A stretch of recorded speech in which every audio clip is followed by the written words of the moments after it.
Punya keinginan membeli sesuatu yang dibutuhkan atau hanya sekedar ingin membeli, tapi ternyata Anda tidak punya uang? Bekerja dan berusaha lebih keras adalah solusi yang sangat tepat. Tapi yang nggak mencuri juga ya, seperti yang dilakukan oleh pemuda asal Padang, Sumatera Barat ini. Lantaran ingin membeli sepeda motor, pemuda ini malah nekat mencuri perhiasan dan uang neneknya yang bernilai puluhan juta rupiah. Seorang pemuda nekat mencuri perhiasan dan uang tunai milik neneknya sendiri di Padang, Sumatera Barat. Sang nenek kaget saat hendak mengambil uang dalam lemari. Tas tempat menyimpan uang tersebut pun sudah tak ada di tempat. Nenek tersebut kehilangan uang tunai dan emas dengan total nilainya puluhan juta rupiah.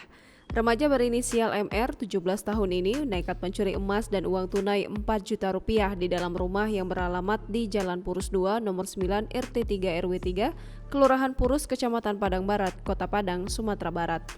Kasat Reskrim Polresta Padang, Kompol Rico Fernanda mengatakan total emas yang diambil pelaku adalah 28 emas dan uang 4 juta rupiah.